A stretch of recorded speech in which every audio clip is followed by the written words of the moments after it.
ముద్రేష్పేట్ మండల కేంద్రంలో రైతుల అర్హులైన రైతులందరికీ రుణమాఫీ చేయాలని, ఎవరైతే ఇప్పటికే రుణమాఫీ అయినాయో వాళ్ళందరికీ తక్షణమే బ్యాంకు కొత్త రుణాలు ఇవ్వాలని, ఇంకా అనేకమైనటువంటి సాంకేతిక కారణాలతోని అర్హులైన రైతులకు రుణమాఫీ కాలేదు వాళ్ళందరూ కూడా తక్షణమే ఈ ప్రభుత్వము 2 లక్షల వరకు రుణమాఫీ చేయాలని ఈరోజు ప్రజా సంఘాల ఆధ్వర్యంలో ముద్రేష్పేట స్టేట్ బ్యాంకు ముందు ఎలా గత 2 రోజులుగా నిరాహార దీక్ష చేయడం అనేది జరుగుతుంది.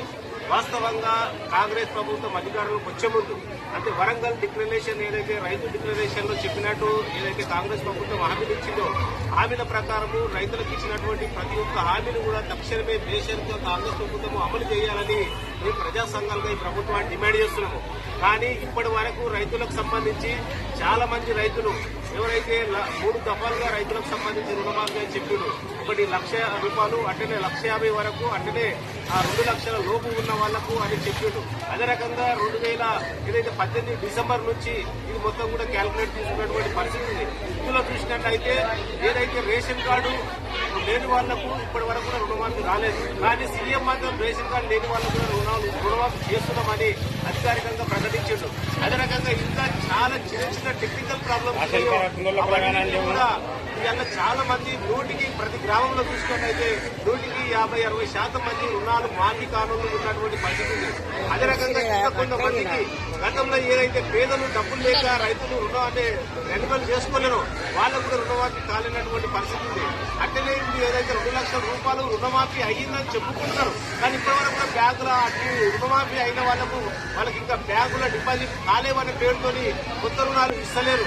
అదే రకంగా ఇక్కడ బుద్ధేసినట్టు బ్యాంకులో మ్యాన్ పవర్ ఏదైతే బ్యాంకు సిబ్బంది సంబంధించి పనిచేసే వాళ్ళు సరిపోయినంత లేని కారణంగా ఒక రైతుకు సంబంధించి రుణమాఫీ అయిన వాళ్ళు కొత్త రుణాలు ఇవ్వాలంటే దాదాపు 2 నెలల నుంచి వాళ్ళు ఇప్పటి వరకు తిరుగుతున్నా కూడా ఇక్కడ మాకు మ్యాన్ పవర్ లేదని పేరుతోని కొత్త రుణాలు ఇవ్వడంలో ఈ యొక్క బ్యాంకు సిబ్బంది అనేది నిర్లక్ష్యం వహిస్తున్నది.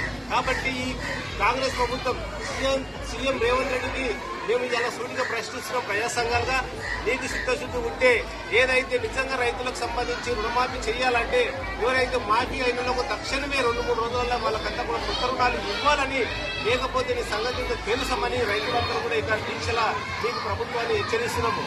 అదే రకంగా ఈ రోజు కౌలు రైతులకు సంబంధించి ఏదైతే భూమి లేని వాళ్ళకు కూడా సంవత్సరానికి ₹15,000 ఇస్తానని వరంగల్ రైతు డిక్లరేషన్ చెప్పాడు. ఇప్పటి వరకు కూడా ఈ యొక్క 9 నెలలు అయింది కూడా అటువంటి ఏది ప్రతిపాదిక కానీ ప్రణాళిక కానీ ఇప్పటి వరకు కూడా రూపొందించినటువంటి పరిస్థితి లేదు. రైతులకు గిట్టుబాటు ధర కల్పిస్తా, ప్రతి పంటకు మద్దతు ధర కల్పిస్తానని రైతు డిక్లరేషన్ ప్రభుత్వం చెప్పింది. కానీ ఇప్పటి వరకు కూడా వరి కానీ మొక్కజొన్న కానీ పత్తి కానీ ఇప్పటి కూడా అవన్నీ కూడా పంటలు వండే దగ్గరకు వచ్చినటువంటి పరిస్థితి ఉంది. కానీ ఇప్పటి కూడా దాని మీద ఒక ప్రభుత్వ ప్రణాళిక రూపొందించినటువంటి పరిస్థితి లేదు. అదే రకంగా భూమి ఉన్న వాళ్ళకు ఎలా ఏదైతే రుణమాఫీ కానీ అయితే రైతు బంధు కానీ ఇవన్నీ కూడా ఇస్తుంది. కానీ భూమి లేని పేదలకు కూడా ప్రతి సంవత్సరానికి ₹12,000 ఇస్తానని రైతు డిక్లరేషన్ లో ఈ కాంగ్రెస్ ప్రభుత్వము ప్రజలకు ఇచ్చి హామీ అది వరకు కూడా ఇప్పటి వరకు కూడా ప్రభుత్వం అనేది కూడా ఎలాంటి ప్రణాళిక కానీ రూపొందించినటువంటి పరిస్థితి లేదు. టోటల్ గా చూసినట్టయితే కాంగ్రెస్ ప్రభుత్వము పేదలకు రైతులకు ఇచ్చినటువంటి హామీలను అమలు చేయడం లేదు. ఎలా సుత్తశుద్ధి లేదు. కాబట్టి ఈ ప్రభుత్వము ఎలా రైతు వ్యతిరేక ప్రభుత్వం అని సందర్భంగా తెలియజేస్తున్నాము. నిన్ననే ప్రజాపాలన ప్రభుత్వం అని ప్రజాపాలన పేరుతోని వాళ్ళంతా కూడా సంబరాలు చేస్తున్నారు. ఈ సంబరాలంతా కూడా ఈ రోజు ప్రజలకు ఏది మంచి చేసింది లేదు, రైతులకు ఏది ఇచ్చినటువంటి హామీలు అమలు చేయడం లేదు. కేవలము ఇది వాళ్ళ డబ్బు కొట్టుకోవడానికి మాత్రమే కాంగ్రెస్ కానీ రేవంత్ రెడ్డి ప్రభుత్వం ఈ రోజు వివరిస్తుంది. ఇది సరైనది కాదు. ఈ కాంగ్రెస్ ప్రభుత్వం రైతు వ్యతిరేక ప్రభుత్వంగా ఇవాళ మేమంతా కూడా డిక్లేర్ చేస్తున్నాము. ఇప్పటికైనా సీఎం రేవంత్ రెడ్డి ఈ నియోజకవర్గంలో ఇటువంటి ధర్నాలు కానీ రొద్దులు కానీ అవుతున్నది. కొడంగల్ నియోజకవర్గంలో ఇప్పటికే భూముల భూసేకరణ పెట్టుకొని ఇప్పటికే రాష్ట్రంలో ఏ ముఖ్యమంత్రి కానీ ఒక 8-9 నెలల పెద్ద ఎత్తున వ్యతిరేకత వచ్చింది.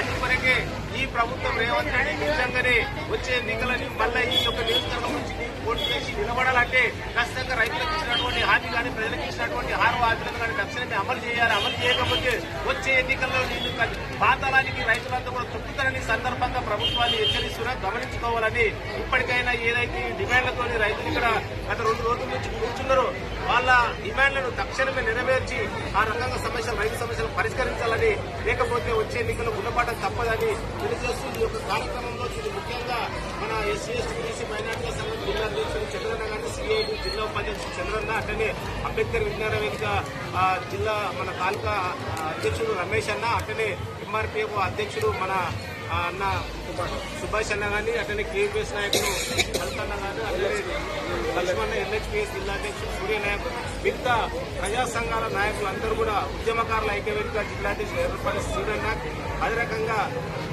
ప్రతి ఒక్కరు సింగర్ కళాకారులు ఇప్పటిదాకా మంచి పాట పాడినటువంటి బాలన్న కానీ అందరికీ నంబడంకుల పోరాట సంఘం ప్రతి ఒక్కరికి పేరు పేరున ఇక్కడ ప్రజా సంఘాలు అందరూ కూడా పొలిటికల్ పార్టీలకు అతీతంగా ఈ యొక్క ఇలాంటి ప్రభుత్వం కానీ బ్యాంకు అధికారులు కానీ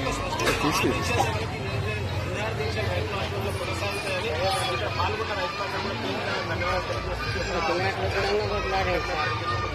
పోరాడదాం రైతులందరికీ న్యాయం జరిగే వరకు. పోరాడదాం రైతులందరికీ న్యాయం జరిగే వరకు.